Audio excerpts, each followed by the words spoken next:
Greetings. Let us continue with the part of estimation of shear force and bending moment attracted by the footing. For this purpose, we'll assume that footing is going to act as a rigid beam, which is supporting the net upward pressure coming from the soil of intensity Q naught, which we have estimated in last lecture. Q naught is equals to total load divided by area provided. The force statics, that is a load from the column and the upward pressure, will result into the shear force distribution and bending moment distribution over the entire length of the footing. Shear force calculation, for shear force calculation, let us divide this footing into number of zones, which are 1 2 3 4 5 6.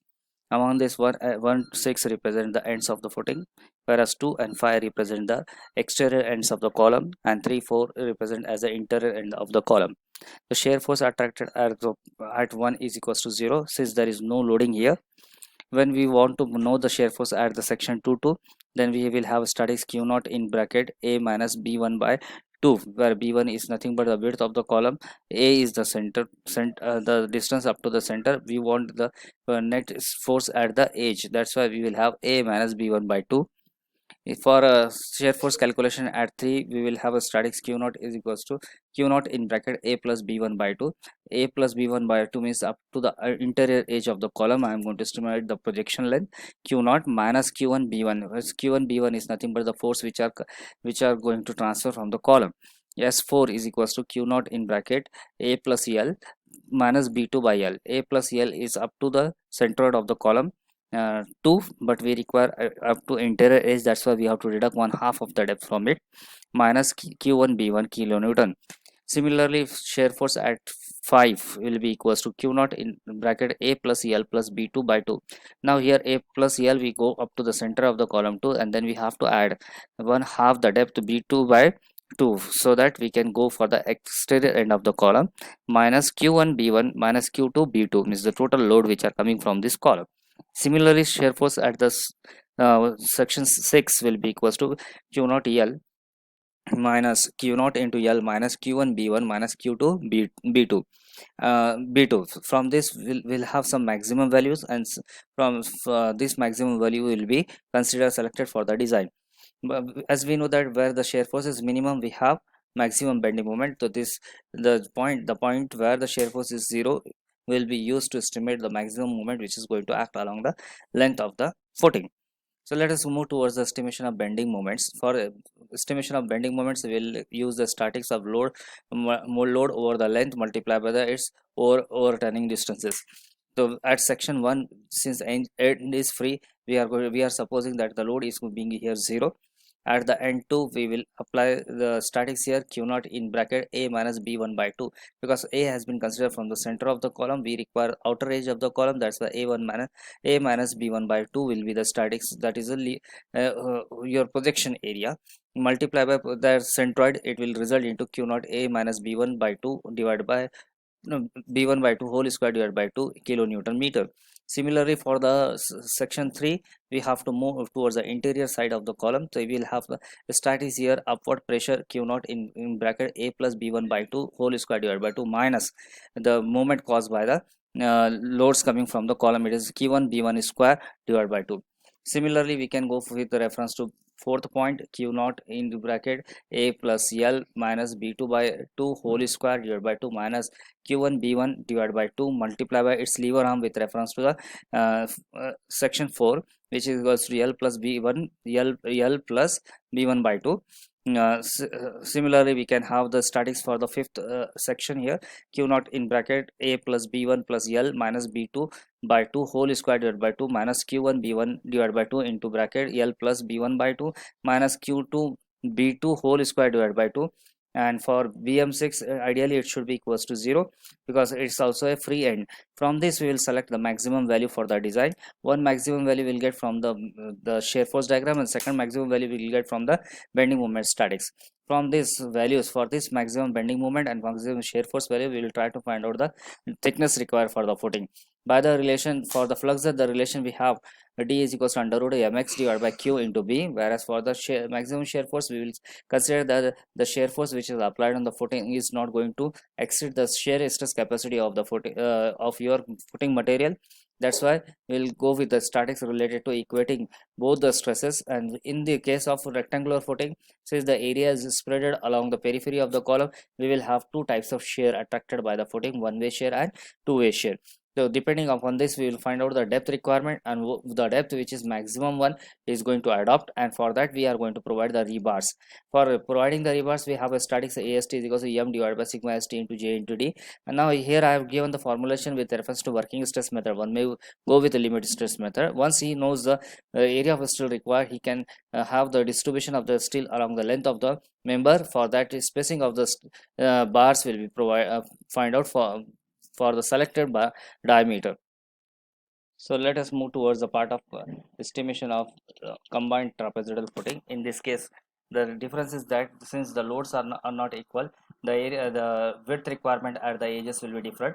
So the width requirement for the light load column will be smaller compared to the width requirement for the light higher loaded column. That's why we'll get a trapezoidal shape of the footing.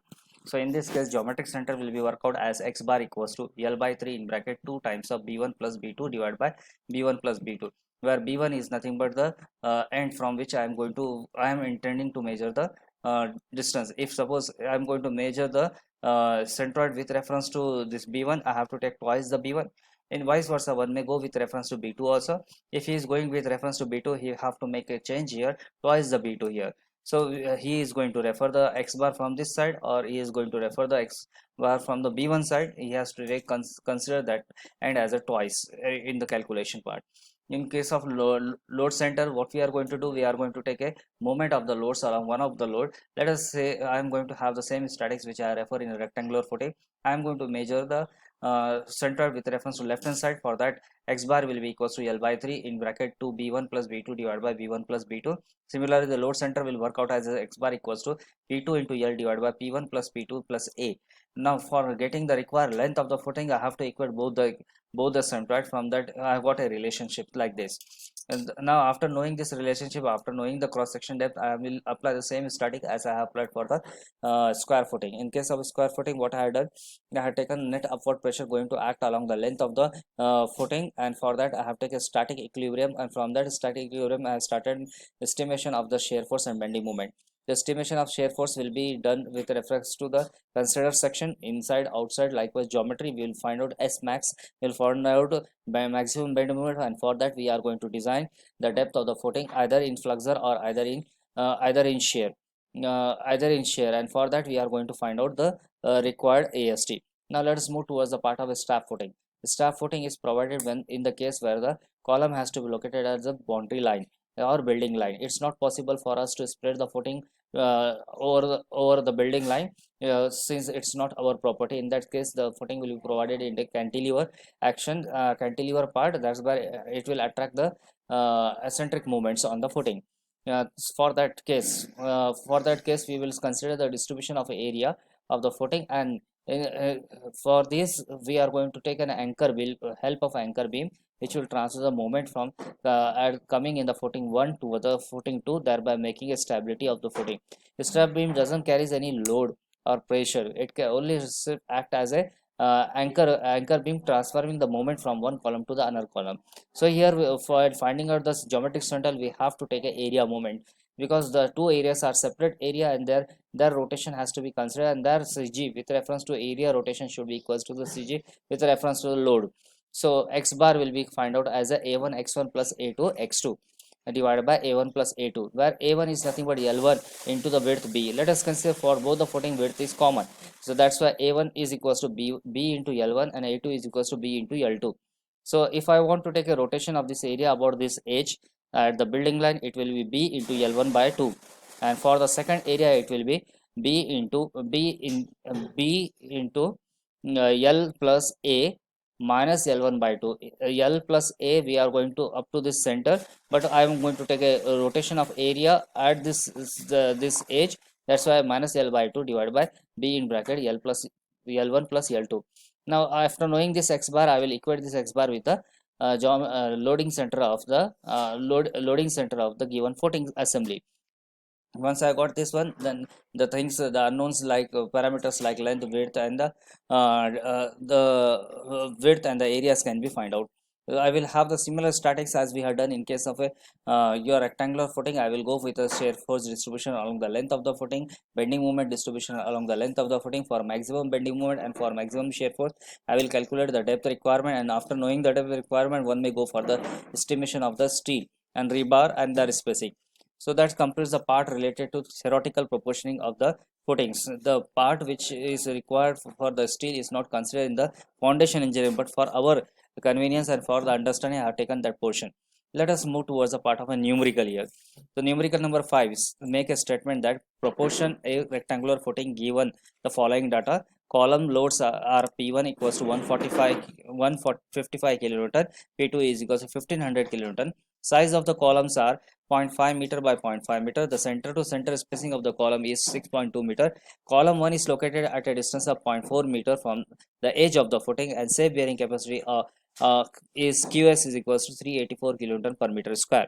So what we have to do, we have to proportion the footing here. Let us make an assembly geometry here. Let be L be the length of the footing, B be the width of the footing, and P1 is located at a 0.4 meter from the edge of the footing, and the center to center between the two columns is given to us as a 6.2 meter. For required area, we have a statics area of foundation required equals to total load divided by safe bearing pressure. As I had told, that total load will include P1 plus P2, the applied load on the column, plus 10% to 20% by the weight 20% by the weight of the applied loads as a footing weight. It will be one let us say in our case I am going to use it as a 10% divided by net upward pressure or net of shape bearing capacity of the soil.